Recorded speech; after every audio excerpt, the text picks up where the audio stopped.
You found it. Your home for the best content on your favorite team, the Fighting Tigers of LSU. Do us a favor. Subscribe to the channel. Leave your comments below. And be sure to smash that like button.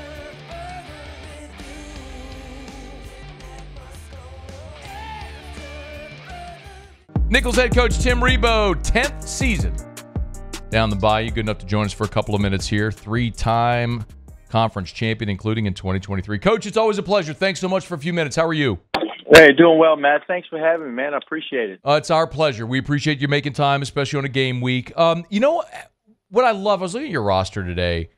It looks like a Louisiana all-star team. You know what I mean? Brother Martin, Dutchtown, Destrehan, Curtis, Catholic, Hannon. You know what I mean? It's just like you were just – it's such a feeder in the state. How big of an advantage is the dirt, is this state for your program?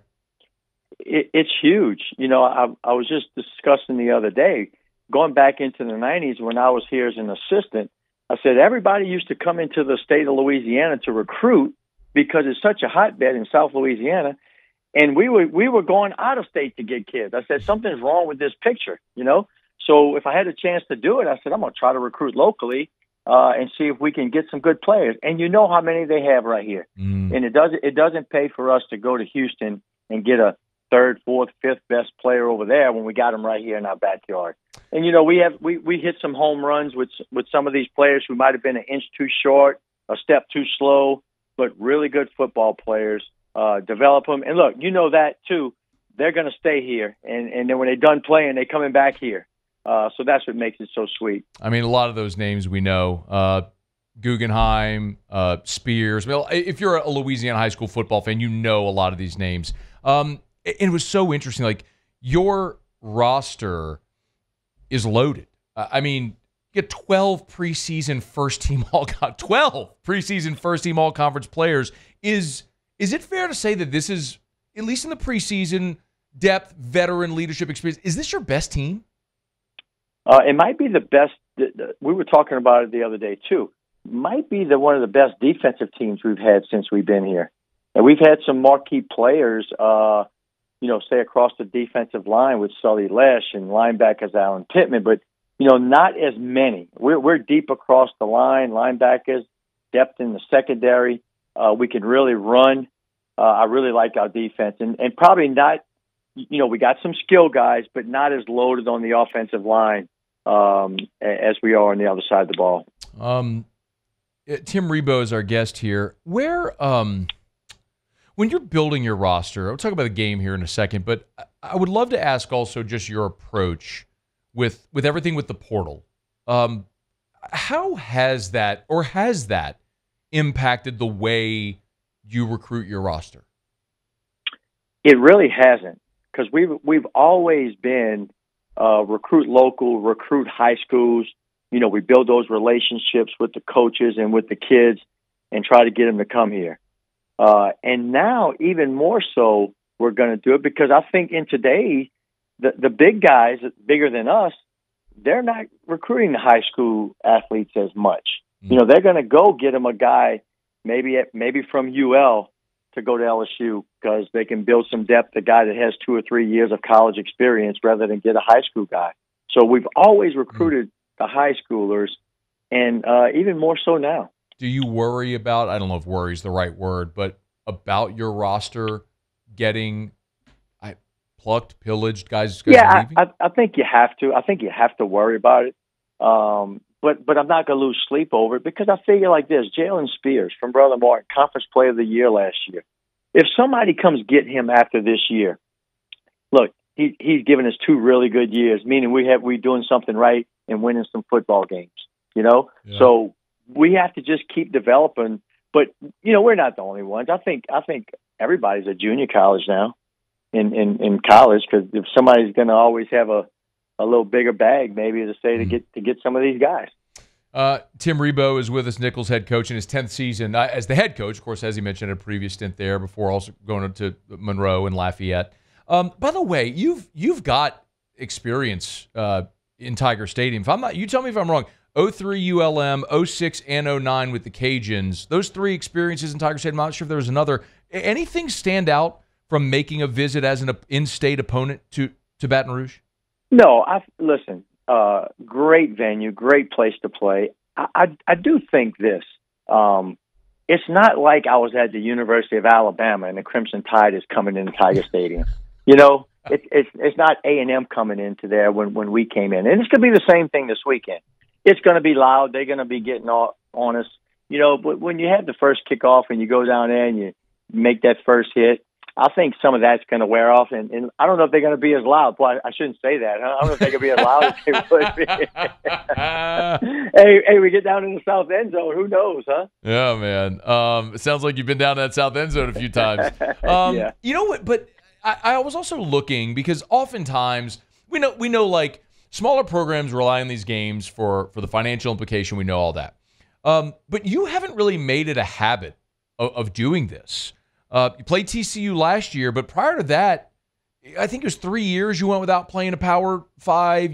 Of course, we remember you beat Kansas back in 2018, but it hasn't been as common. So what is your scheduling thought philosophy when it comes to games like this against one of the Power 4, Power 5, whatever you want to call it? You know, I really wish we could play just one game on the road against one big team.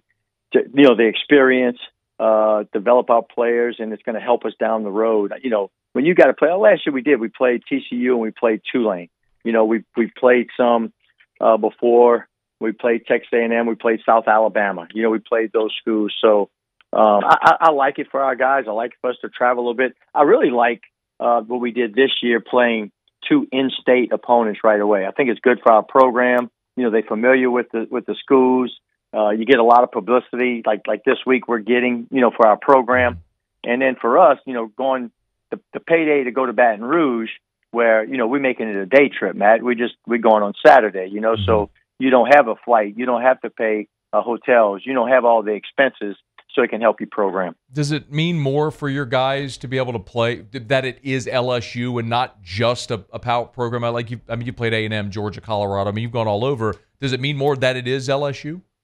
Absolutely. I mean, look, you said we have 90-something. I think we got like 93 players from Louisiana. Well, of course, they all grew up, I think the majority, LSU, you know, wanting to play in Tiger Stadium. They know what it is. So to get a chance to go back to play the flagship school, the state school, right here in the backyard, I think it's going to be exciting for them. And you know what it's going to do to all the parents, all the people working up and down the river, all the stuff that's been going on, all the tailgating. I think it's a win-win situation for us.